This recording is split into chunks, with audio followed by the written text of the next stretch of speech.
Ladies and gentlemen, friendly reminder, this is week 11. You have a vocab quiz 1 through 10 on Monday, Tuesday 11 through 20, and 21 through 30 on Wednesday. You have a 25 question test on Thursday, ladies and gentlemen, so please make sure you are ready to go. Did you notice your focus is only one-sided? Yeah, so that's even easier, so that's nice. We are getting towards the end of content, and I just feel there's a little, just not that much. So we're doing domestic and social policy this week. We need it. We don't know much going in. We'll fix that. But here we go. Okay, so I'm telling you right now. So when I found out that I was teaching APGov, immediately off the cuff, I was like, oh shit, I have to teach row. I will tell you right now that when I found out last spring that I was officially teaching APGov, I was like, oh shit, I have to teach row. And then I was flying home from Switzerland. Yeah, I was in Switzerland. I was pretty bummed. That's a pretty good way to say, but then it's really shitty on the way to say. On the way home from Switzerland, actually in the Swiss airport, I found out that row got overturned. So, with that being said, row is no longer on the AP exam. They actually just pulled it 3 weeks ago officially. Now, I just found out yesterday because I don't check the status of Supreme Court cases often. And so, what you are going to write on Roe versus Wade is you are going to write overturned. Okay, you're just going to write it nice and big, overturned. And you are going to submit that on Canvas, and I will give you 10 points for it because we deserve it. Yeah. Now, I will tell you, the reason why Roe versus Wade scares me is because I have definitive thoughts about it. Now, you, as an individual, should also have definitive thoughts about it. Can we agree? They don't need to align with mine, but every single person in this room needs to have definitive thoughts about Roe versus Wade. Because in your lifetime, you are going to vote on this issue multiple times. It is an identifying character of who your political self is going to be. Now, I am relieved, and I am not going to talk about Roe too much because, frankly, I have a lot of thoughts on it. And I do try to keep my personal stuff outside the room. I do try. I really, really do try. With that being said, I have 2 requests for you. I do want you to ask your parents what their opinion of Roe is. Do they support the Dobbs overturn or not? I do want you to ask them. I think it's important you find out what your parents think. And then I want you to ask them, what does the other side say? And I think that question is even more interesting than what your parents think. What do your parents think the other side believes? I think that's really important. So that's the first step I want you to do is ask your parents about Roe versus Wade, what their opinion is, and what they say the other side believes in. The second thing I want you to do is I want you to do your own research and figure out where you stand on Roe versus Wade. I am genuinely relieved I don't have to be involved in your exploration of your thoughts on Roe versus Wade. It makes me very happy because I don't know if I could keep my little personal opinions to myself, so I'm relieved.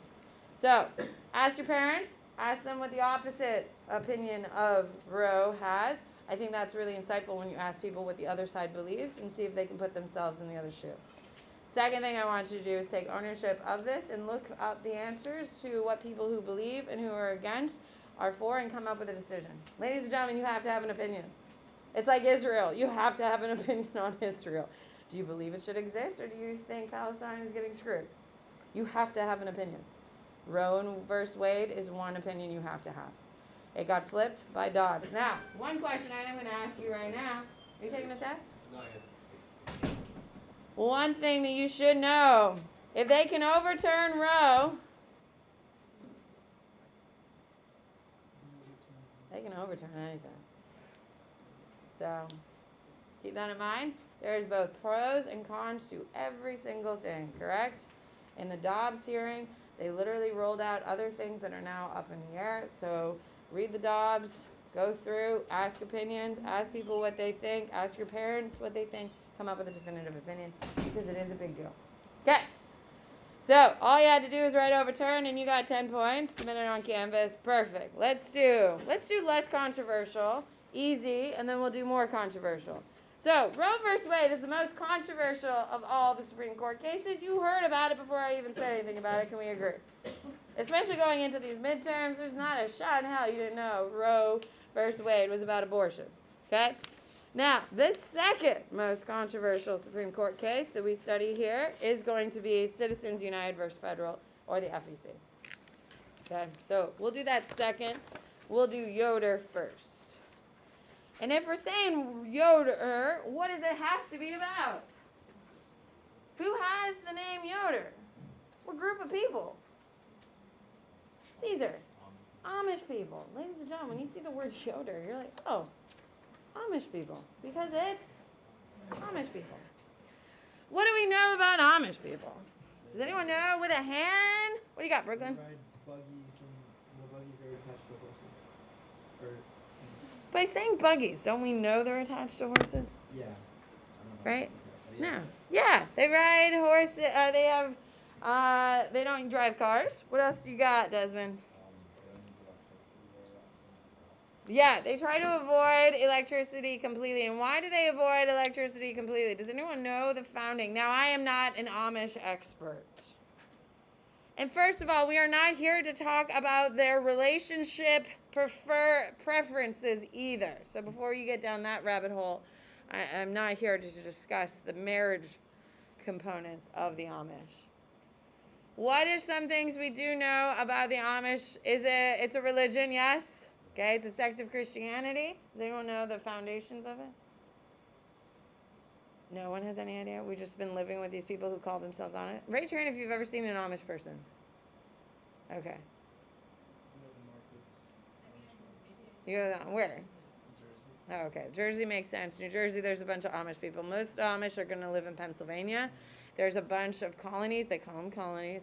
And Ohio has a bunch. Like when we went up to Ohio, we saw an Amish person, and Hank was mesmerized. Now, the chick was also carrying a basket of cookies, and Hank's obsessed with cookies. So it's a mixture of the big flowy dress with the little bonnets and all that stuff, and the cookies, but Hank was mesmerized. Desmond. There's an Amish hotel? Yeah, it's like great. And they have like a connection like bakery, and they make really good desserts. Okay. There are two Amish. You do need to know. There is Amish who uses no electricity, and they believe life was better in the 17th century because there was less distractions from God. So, because they think the 17th century is so wonderful, they literally stop everything at the... So you are no longer distracted by anything that could get between you and God. So essentially, they cap themselves at the 17th century. With that being said, no electricity, any of that. Then we have Mennonites. Mennonites look like Amish people. Okay? They got the little bonnets, they got the full dresses, they got the black suits and all that stuff. But they use electricity. They use things that make life convenient, but do not challenge God's devotion. Right, Grant? So, we are seeing Mennonites. Typically, if you see someone, anyone been to Plant City Strawberry Festival and had the Amish donut? Oh, I haven't. I'm not crazy about it. People love it. It usually has the long line. They're Mennonites. Why do we know they're Mennonites? Because they drive around fairs and have a truck that uses electricity. So, are they Amish? No. Apparently, there's a TikTok chick. Anyone see the TikTok Amish chick?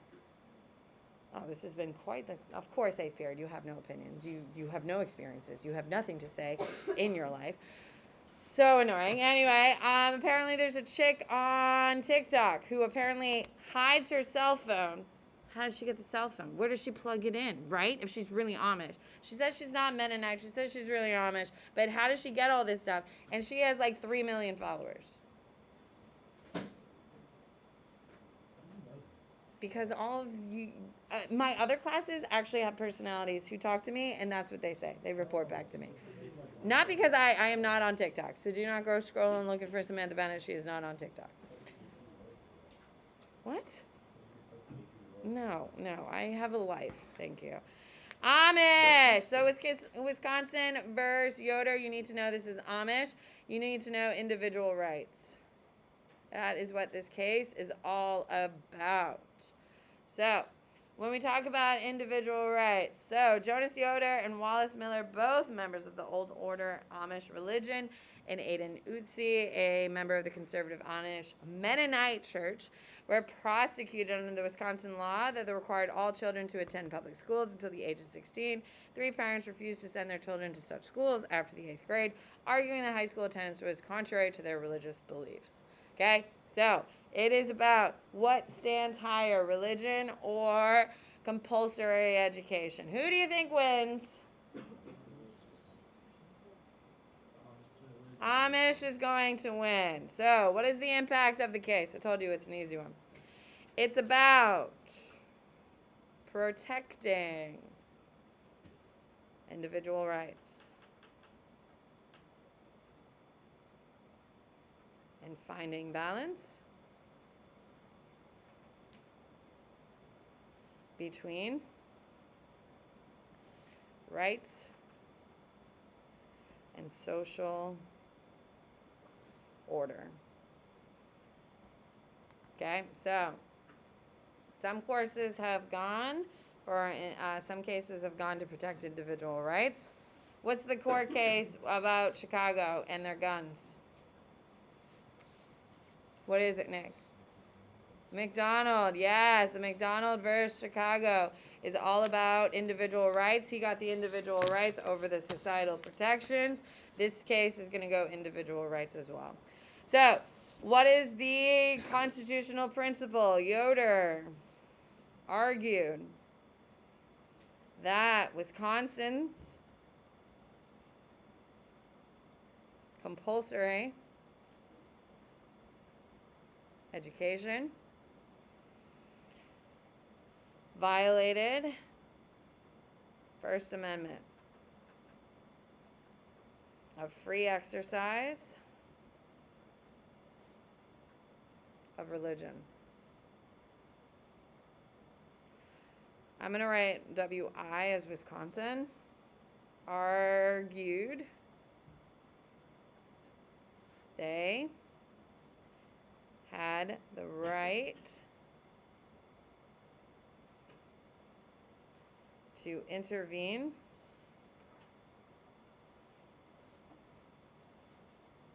to educate because that trumps Amish's free exercise. Who won? Yoder wins. Okay, so why is it important? It sets the tone for state versus religion in courts. So who gets the upper hand? State, religion or states' rights? Religion. It also makes homeschooling more common. Do you know what is the largest educational trend going on in 2022? Homeschooling. Now, prior to pre-pandemic, white Christians were the largest sect of American population who were homeschooling their children at home. Do you know who is the newest, largest growing sect of homeschools? Black Americans are keeping their kids home at a larger rate due to homeschool. And it is Wisconsin versus Yoder that has created a homeschool environment that kids are using larger now than ever before. Desmond. Black Americans overall. But yes, some of them are black Christians, I would assume. But yeah, black Americans are staying home to get educated more than ever before. All right. Roe versus Wade is the most controversial one I'm supposed to teach you. Great, I don't have to.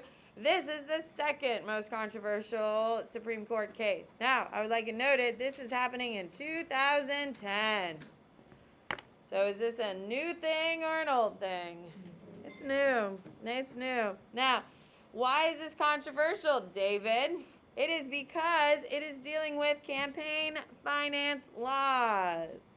That is what this case is all about. Now, it is controversial because both Democrats and Republicans both hate it and love it. Anytime something is just horrible, it is because of Citizens United versus FEC. When our politicians who get elected and within 5 years become millionaires, it is because of Citizens United versus FEC. Now, it is not surprising that our representative officials in Congress are becoming wealthier and wealthier every year that passes. And I think like some obscene, like 90%, 85-90% of our Congress members are millionaires. Like Senate and? Yep, and House. Because of campaign funding, right, Caitlin?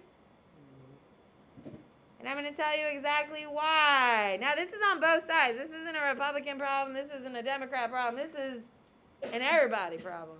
And if you've heard, there's been more money spent on this midterms than any other election, yeah? Well, it's because this is really fully cooking in, and this is why people are throwing their weight around like they are. The biggest problem in Grant politics is money, and dark money. Right, Grant? Why don't you go get some water? The biggest problem in politics right now. And if you hate that Democrats are throwing money into terrible candidates to compete against Republicans, and if you think it's terrible that all of these Republicans are throwing money against candidates who are wackadoodles for the Democrats, because both parties are doing the same thing, it's because of this. So what is it? Now, before we can talk about what it is, you need to understand Bipartisan Campaign Reform Act. The Bipartisan Campaign Reform Act is an old law that gets overturned with this case. So, the whole reason we're here is because of the Bipartisan Campaign Reform Act. After the Supreme Court case gets laid, what no longer exists? The Bipartisan Campaign Reform Act. So let me tell you what it is. It is when corporations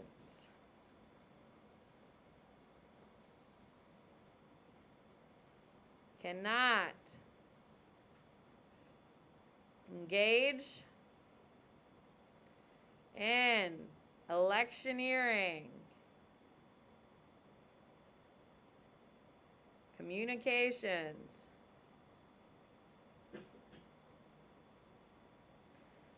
for 60 or 30, quote, primary days before election. Okay? You also need to know they cannot smear candidates. Okay, so this law exists, and it said corporations cannot engage in electioneering. Electioneering is doing whatever you can to win an election. Printing t-shirts, printing flyers, sending mailers, doing TV ads, radio ads. Anything that's trying to get a candidate elected is called electioneering. Okay, right, Jordan? So, now, this is the law that banned it. It also said corporations could not pay for ads that smear other candidates. What does the word smear mean in regards to politics? What does it mean, Jack? Yes. Okay? If I say Jack kicks puppies at every opportunity, we immediately know that Jack is a horrible human being. And how could you do that to puppies? Especially the cute little black labs and the cute little golden doodles. You're just going to kick them like that? Rude. That's a smear. Typically, they're worse than kicking puppies, but it's a smear where you go after a specific candidate. Okay. Now, you do need to know the Citizens United sought an injunction against the FEC Commission of the United States District Court of Columbia to prevent the application of the Bipartisan Campaign Reform Act to its film Hillary the Movie. So, all movies are put out by corporations. Hillary the Movie is anti-Hillary Clinton. You can actually watch it. It's on Hulu. I saw it there the other day. It's anti-Hillary film. Okay, and it was released within 60 days of election. Now, this is in 2008 when they did this. Okay, so it's in 2008. This is when Hillary is going against who? It's going against Trump, all that stuff. Okay, they just got through. Okay, now, in an attempt, no, it's not Trump, it's Obama. It's when they were going with Obama. Okay, so the movie expressed opinions about whether Senator Hillary Rodham Clinton would make a good president. And it says very definitively it's not. It's against the law. Why? Why did they break the Bipartisan Campaign Reform Act, Jordan? It was within the 60-day mark, so they get charged. So, flip it over to the other side. Here we go. Okay, what you need to know about this case, and this is what makes it a big deal, and this is what makes it super, super controversial. It gives corporations and labor unions complete access to spend as much money as they want as long as they don't work with a candidate 60 days out. Essentially, corporations can do pretty much whatever they want. Okay? All of a sudden, instead of just having funding, you're now getting super funding from corporations. This is where what we call black money or dark money that's coming through. And this is why in the last 10 years, have you noticed campaign ads have gotten really worse? Have you noticed there's a lot more flurry? You're also getting older and you don't really have a context of 10 years ago. So there's a little bit of your lack of knowledge bias there. And that's not a dig, that's just fact. But campaigns are getting worse. There's a lot more intensity behind them. Why? Because they have more? They have more money. And why do they have more money? Because of Citizens United essentially turned corporations. So Citizens United argued, parentheses, corporations were being violated for their First Amendment of freedom of speech.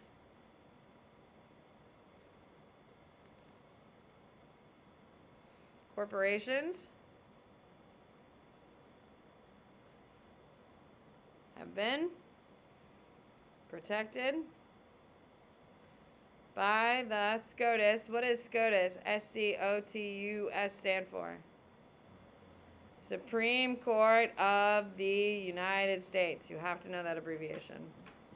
As, in quote, people. And constitutional, civil liberties extend to them.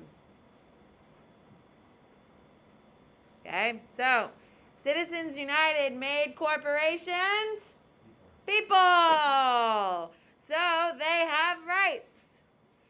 So if corporations are people, then they can literally donate as much money as they like. Now, as regular citizens, no matter what your political affiliation is this a good thing or a bad thing for us? It's a bad thing because our voice gets muted because of all the money that can be spent over it.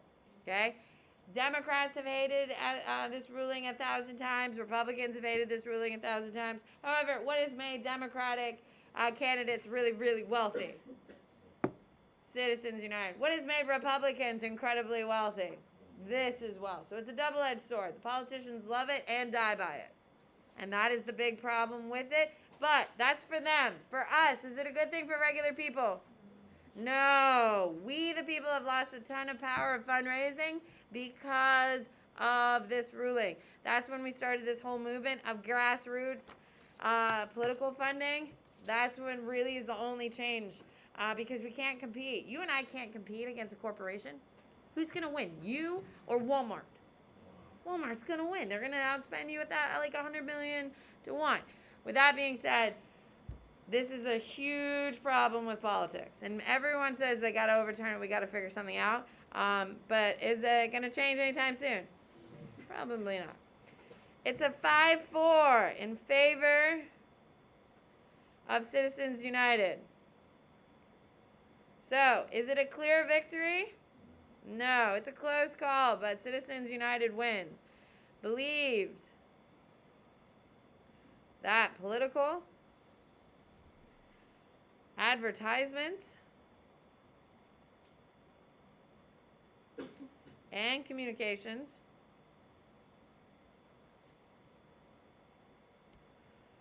were not materially different from government censorship if not allowed by corporations to do it. There you go. So, if you were wondering, what is the biggest issue going forward for elections in our country? It is this. There's pros and cons to everything. However, as individual Americans, this is our biggest fundamental problem that we can all agree on. Isn't that nice? Yeah. That's nice. All right. All 3 of these are due by 8:30 a.m. on Thursday. I am holding you to it. If you're turning in things late,